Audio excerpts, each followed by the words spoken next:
Hello my viewers, welcome back my channel. আশা করছি আপনারা সবাই ভালো আছেন। তো আজকে আমি নিয়ে এসেছি আপনাদের জন্য আবারও একটি নতুন রেসিপি। এটা আমার ঠাকুমার একটা শেখানো রেসিপি, আমাকে আমার ঠাকুমা শিখিয়েছে, তাই আপনাদের সাথে ভাবলাম শেয়ার করি। তো তার জন্য আমি একটা হাঁড়িতে কিছুটা পরিমাণ তেল নিয়েছি, অল্প করে পেঁয়াজ কুচি দিয়ে একটু হালকা ভেজে তাতে একটু আদা রসুন বাটা দিয়ে সামান্য নুন দিলাম। এবার এটাকে ভালো করে কষাতে হবে, নাড়াচাড়া করতে হবে, আদা রসুনের কাঁচা গন্ধটা যাতে চলে যায়। তো বন্ধুরা, আমার ভিডিও কেমন লাগছে আপনাদের অবশ্যই কমেন্টে জানাবেন। আর আপনাদের কি ভিডিও দেখতে, আমার কাছ থেকে কি রেসিপি দেখতে ইচ্ছে করে সেটাও আমাকে জানাবেন, আমি করার চেষ্টা করব। আমি ঘরোয়া রান্নাগুলো প্রায় সবই পারি, আপনাদের কাছে আমি নিয়ে আসার চেষ্টা করব। হিন্দু বাঙালি আর মুসলিম বাঙালির যে সমস্ত রান্নাগুলো আছে, ঘরোয়া রান্নাগুলো আমি প্রায় সবই পারি, আপনাদের কাছে আমি নিয়ে আসার চেষ্টা করব। তো বন্ধুরা, এই যে দেখতে পাচ্ছেন আমি আদা রসুন বাটা একটু নুন দিয়ে হালকা ভাজা করে নিলাম আদা রসুন বাটাটাকে। এবার এই যে এর মধ্যে পরিমাণ মতো হলুদ গুঁড়ো দিয়ে দিলাম, একটু ধনে গুঁড়ো, সামান্য একটু জিরের গুঁড়ো। আমি জিরে গুঁড়োটা একটু বেশিই দিয়েছি, আমার ভালো লাগে জিরের ফ্লেভারটা। একটু ঝাল লঙ্কার গুঁড়ো দিলাম। এবার এই সব মশলাগুলোকে হালকা জলের ছিটা দিয়ে কষিয়ে নিতে হবে। আর একটু গরম মশলার গুঁড়ো দিচ্ছি। এই যে যারা নতুন সাবস্ক্রাইবার আমার চ্যানেলে, তাদের সকলকে আমার তরফ থেকে স্বাগত জানাই। আর তাদেরকে আমার চ্যানেলটিকে সাবস্ক্রাইব করার জন্য অনুরোধ জানালাম। লাইক, কমেন্ট, শেয়ার করতেও ভুলবেন না। এবার মশলাটা ভালো করে কষিয়ে নিতে হবে। এইভাবেই যত ভালো করে মশলাটা কষাবেন, তত এই রান্নাটা খেতে ভালো হবে।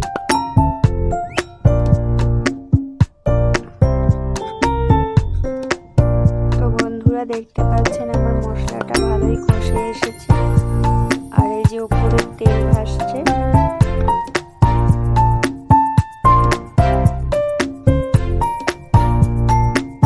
এই যে আমি নাড়াচাড়া করে ভালো করে একটু মিশিয়ে নিচ্ছি আবারও।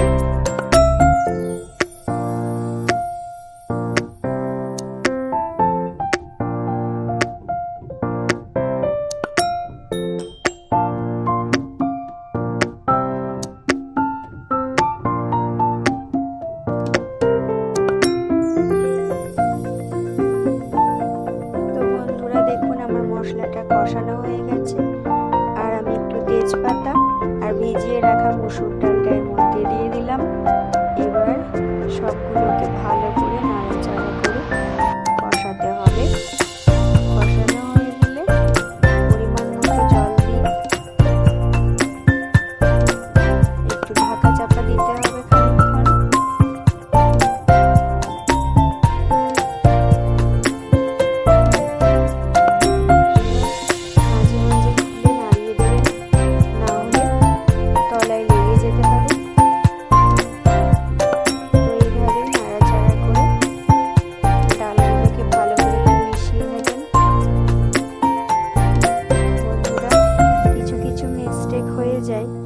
আপনারা ওগুলোকে একটু মানিয়ে নেবেন। আমি ইউটিউব সম্বন্ধে কিছুই ভালো বুঝি না,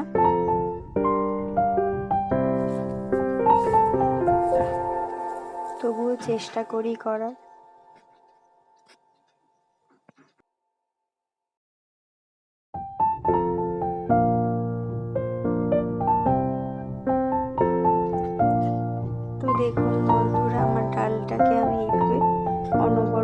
নাড়াচাড়া করছি যাতে তলায় লেগে না যায়।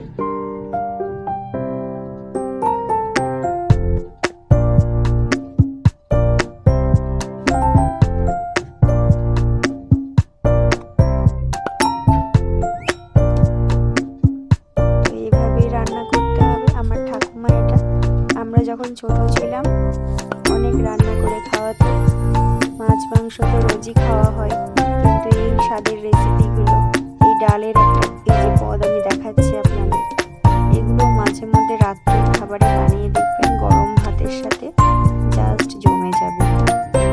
রুটি, পরোটা, ভাত যে কোনো কিছুর সাথেই ভালো লাগে। আমার তো মনে হয় ভাতই ভালো লাগে বেশি, ভাতের সাথেই ভালো লাগে বেশি। আমি ভাত ভালোবাসি বন্ধুরা, আপনারা যা কিছু ভালোবাসেন তাই দিয়েই খাবেন।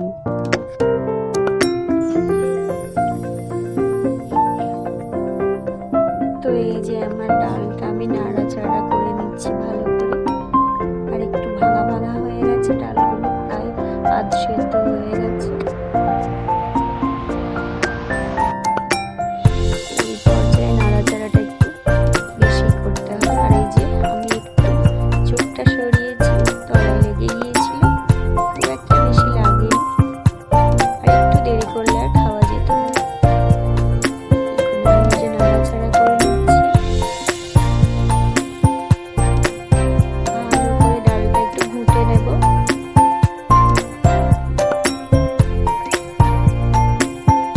এইভাবেই আপনারা করবেন আমার ঠাকুমার এই রেসিপিটি। গ্রাম বাংলার অনেক ঘরেই হয়তো এই রান্নাটা হয় আলাদা আলাদা পদ্ধতিতে, কিন্তু আমার ঠাকুমার শেখানো এই রেসিপি আমি আপনাদের সাথে শেয়ার করলাম। আপনাদের কেমন লাগলো জানাবেন আমাকে। ভালো লাগলে লাইক করবেন বন্ধুরা, আপনারা তো লাইকই করছেন না। আমি কি এতই খারাপ রান্না দেখাই যে আমাকে লাইক করছেন না?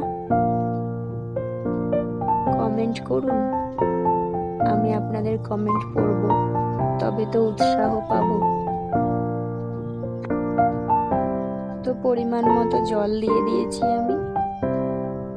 এবার জলটা ফুটে উঠলে তার মধ্যে আমি দুটো ডিম আমাদের মতো করে ভালো করে ফেটিয়ে নিয়েছি একটু নুন দিয়ে, আর সেগুলোকে ফেটিয়ে নিয়ে আমি ভালো করে ভেজে নিয়েছি অমলেটের মতো করে। ওর সাথে আমি আর কিছু মেশাইনি, হ্যাঁ একটু হলুদ গুঁড়ো মিশিয়েছিলাম, আর একটু মনে হয় কাশ্মীরি লঙ্কার গুঁড়ো মিশিয়েছিলাম, আমার মনে ছিল না, সরি। তো আমি ওটা দিয়ে অমলেটটা বানিয়ে নিয়েছি, আর পিস করে কেটে নিয়েছি, সেগুলো আমি এর মধ্যে দিয়ে দেব।